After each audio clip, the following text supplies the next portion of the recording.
इस कार्यक्रम के प्रायोजक हैं श्रेयांग healthcare India private limited.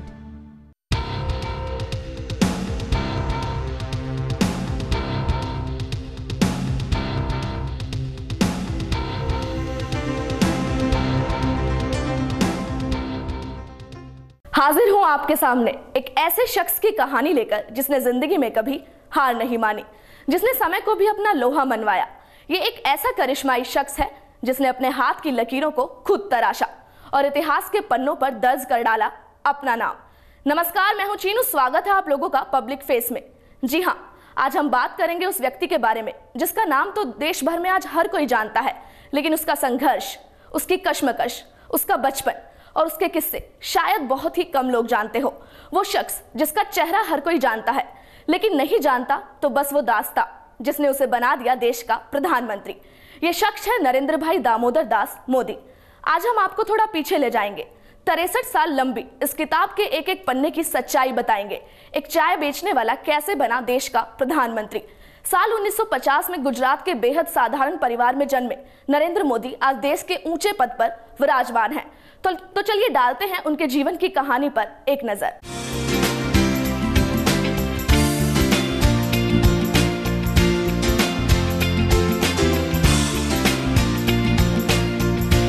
Modi का संघर्ष से रिश्ता कोई नया नहीं है। वो बचपन से ही बेहद परिश्रमी रहे। 17 सितंबर 1950 को गुजरात के वाडनगर में दामोदर दास मूलचंद मोदी और हीराबेन के घर जन्मे मोदी का बचपन आम बच्चों से बेहद अलग था। खास बात ये थी कि नरेंद्र मोदी के अंदर बचपन से ही देशभक्ति कूट कूट कर भरी हुई थी।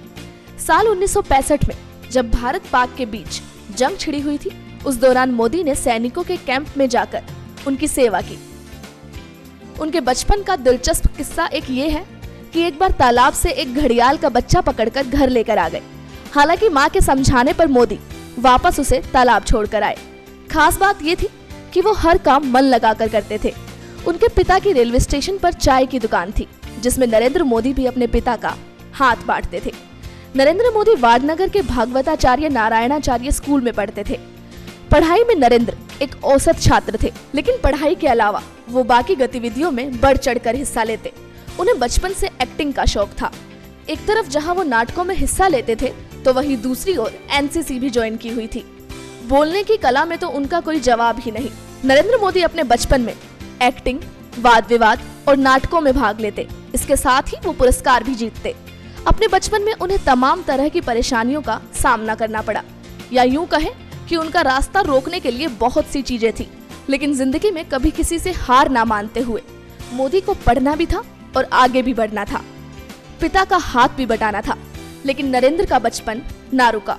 न संघर्षों ने उसे पीछे धकेला, हालांकि मुसीबतों ने उसे चट्टान बना दिया और उसकी आंखों में भर दिए कुछ कर गुजरने के सपने। ऐसे सपने जिन्हें वो सिर्फ देखता नहीं था, बल्कि उन्हें पूरा करने का जज्बा भी रखता था।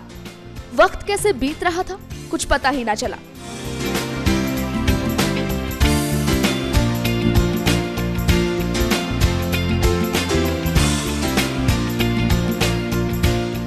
तो ये थी नरेंद्र मोदी के बचपन की अनसुनी कहानी।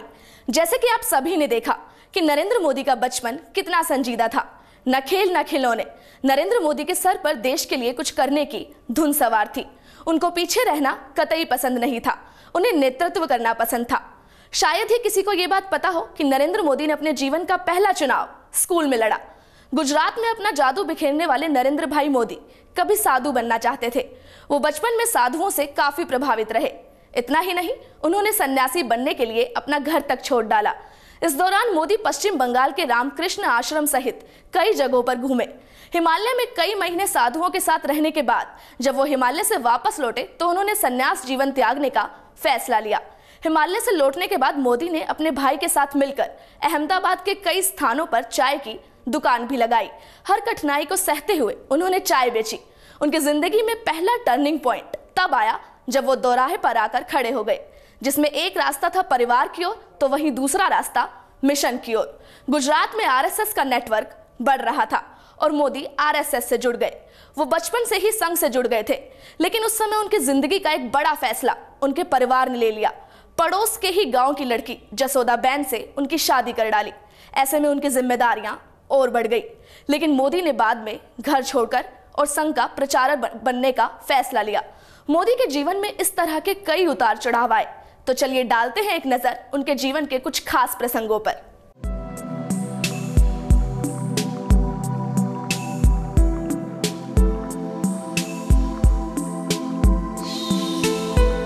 गुजरात में आरएसएस का मजबूत आधार तो था ही, और बचपन से मोदी का झुकाव भी संघ की तरफ था। ऐसे में सन 1967 में मोदी ने 17 साल की उम्र में अहमदाबाद पहुंचकर संघ की सदस्यता ली। राजनीति शास्त्र में एमए करने वाले मोदी बहुत मेहनती कार्यकर्ता थे। आरएसएस के बड़े शिविरों के आयोजन में वे अपने मैनेजमेंट का कमाल दिखाते।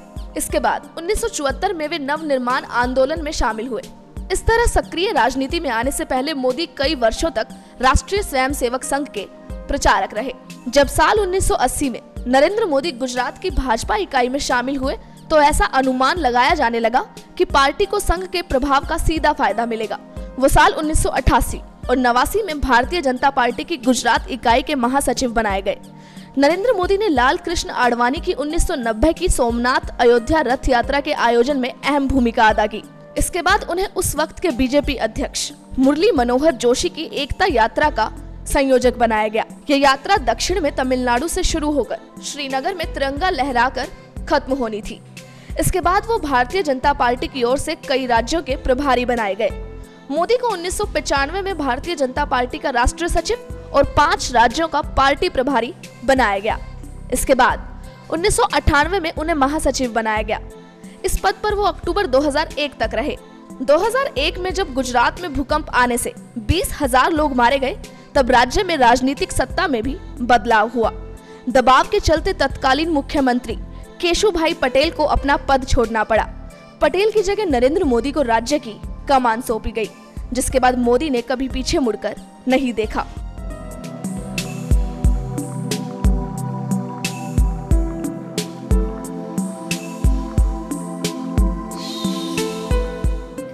यह था मोदी के जीवन का एक टर्निंग पॉइंट।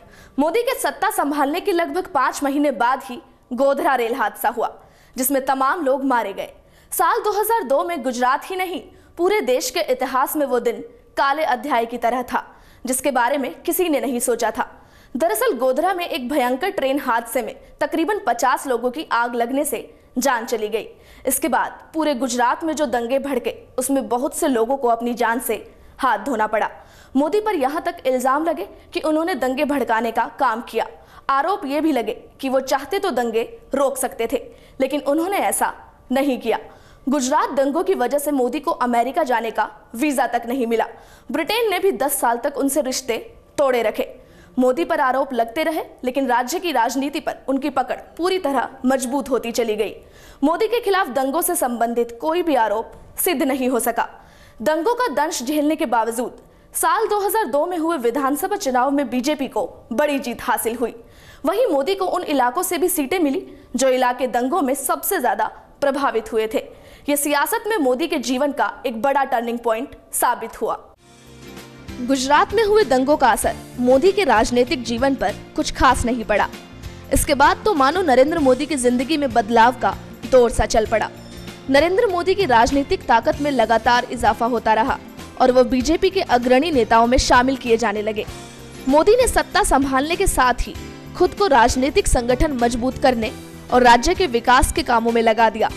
उद्योग की बात हो या कृषि की, मोदी ने लोगों के सामने एक बेहतर विकल्प देने की कोशिश की। नतीजा ये रहा कि कई सरकारी और गैर सरकारी संस्थाओं ने उनके काम की तारीफ की। 2007 में विधानसभा चुनाव में फिर मोदी की जीत हुई और वे दूसरी बार राज्य के मुख्यमंत्री बने। नरेंद्र मोदी काम करना जानते थे और सबसे बड़ी बात ये कि उस काम की पूरी कीमत वसूल करना भी उन्हें बखूबी आता था।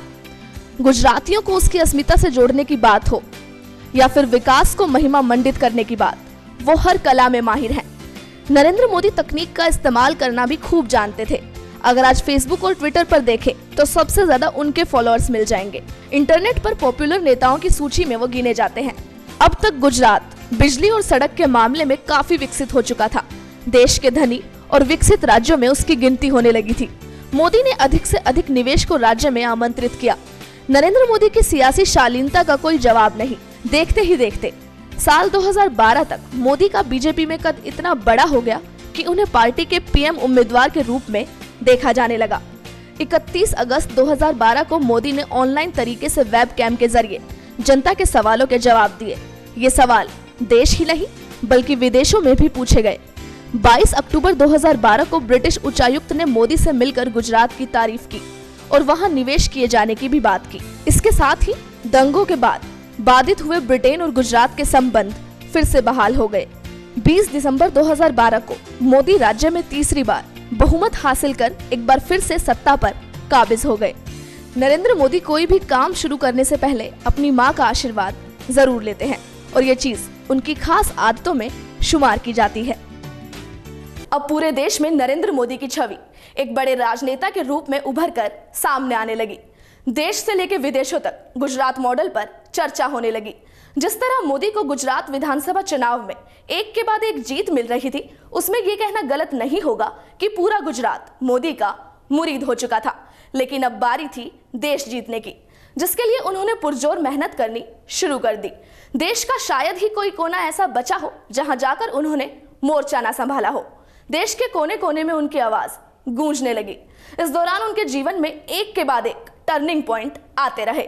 नरेंद्र मोदी देश की बागडोर अपने हाथों में लेने के लिए किस कदर बेताब थे, इस बात को शायद हर कोई जान गया था। लेकिन मोदी के अलावा कोई और भी था जो उनके सर पर प्रधानमंत्री का ताज देखने के लिए उतना ही बेताब था। इसके लिए वो दिन रात एक किए हुए था। ये शख्स अपने साहब के गांधीनगर से 7 RCR तक के रास्ते में मौजूद हर अड़चन, हर ठोकर को हटाने की जी जान से कोशिश कर रहा था।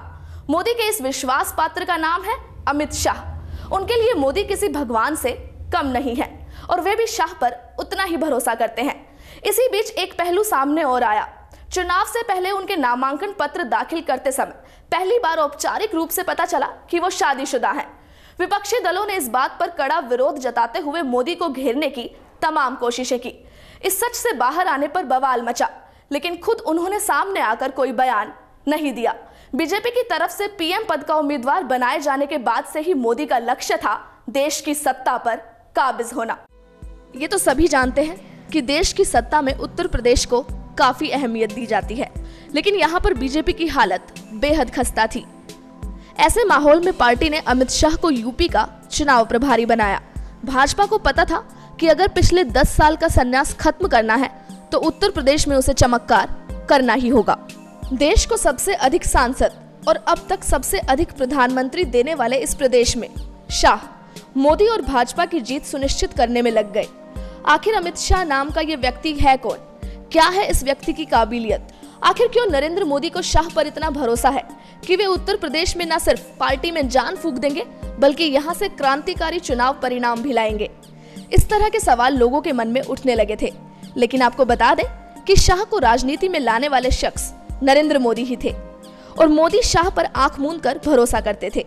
मोदी और शाह के बीच अब तक के आपसी संबंध और शाह की चुनावी काबिलियत से ये बात समझी जा सकती है कि क्यों मोदी ने उनको उत्तर प्रदेश का चुनाव प्रभारी बनाया। उत्तर प्रदेश का चुनाव प्रभारी बनने के बाद से अमित शाह ने प्रदेश में भाजपा की जीत के लिए युद्ध स्तर पर काम करना शुरू कर दिया था। बताया जाता है कि प्रभारी बनने के बाद लखनऊ में अमित शाह अकेले नहीं आए बल्कि उनके साथ एक पूरी टीम आई है। इसमें बड़ी संख्या में वो गुजरात से लोग लेकर आए हैं। ये सभी लोग अमित शाह के मार्गदर्शन में पार्टी की रणनीति बनाते रहे हैं। उन्होंने लखनऊ में अपना पूरा एक तंत्र स्थापित कर दिया था। उन्होंने तेजी से जनसंपर्क किया और सभी 8 क्षेत्रों में व्यक्तिगत दौरा किया। लोगों की माने तो तकनीक का जैसा प्रयोग इस बार के चुनाव में हुआ वैसा उत्तर प्रदेश में पहले कभी नहीं हुआ। अत्याधुनिक 400 मोदी रथों को पूरे राज्य में रवाना किया गया। शाह के यहाँ आने के बाद एक बड़ा बदलाव ये आया कि प्रदेश के नेताओं की आपसी तकरार बंद हो गई। लोगों को पता चल चुका था कि शाह मोदी के सबसे करीबी हैं। हालांकि पार्टी के अन्य वरिष्ठ नेताओं से विस्तार से बातचीत करने पर शाह के तौर तरीकों को लेकर उनकी अप्रसन्नता भी सामने आ जाती थी। गुजरात से लेकर दिल्ली तक और दिल्ली से लेकर उत्तर प्रदेश तक राजनीतिक गलियारों में ये चर्चा जोरों पर थी कि किसी न किसी तरह मोदी को पीएम बनाना है, जिसका नतीजा ये निकला कि भारतीय जनता पार्टी ने 16वीं लोकसभा चुनाव में इतिहास रचते हुए 335 सीटों पर जीत हासिल की। अकेले यूपी से ही पार्टी को 80 में से 71 सीटों पर जीत हासिल हुई। बीजेपी के सबसे बड़े रणनीतिकार अमित शाह और मोदी की जोड़ी ने देश की जनता पर ऐसा जादू चलाया कि कांग्रेस जैसी पार्टी गिनती की सीटों पर ही सिमट कर रह गई।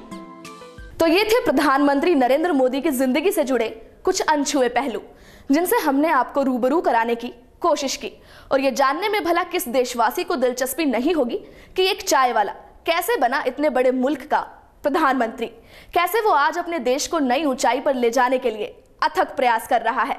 बहरहाल किसी भी इंसान का संघर्ष बड़ा या छोटा नहीं होता, बल्कि संघर्ष किसी मकसद के लिए हो तो दूसरों के लिए भी प्रेरणा बन जाता है।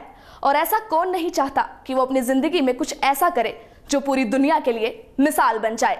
ऐसा ही कुछ मोदी ने भी किया। इसलिए ऐसा कहना गलत नहीं होगा कि अगर व्यक्ति की सोच सकारात्मक हो तो उसका नतीजा भी सकारात्मक ही निकलकर सामने आता है। तो आज के पब्लिक फेस में इतना ही। अगली बार आपसे फिर मुलाकात होगी एक ऐसे ही शख्स की कहानी लेकर। तब तक आप ये याद रखिए कि जिंदगी में कुछ कर गुजरने का जुनून ही इंसान को बनाता है आम से खास चेहरा। तब तक के लिए नमस्कार। इस कार्यक्रम के प्रायोजक हैं Shreyank health care India private limited.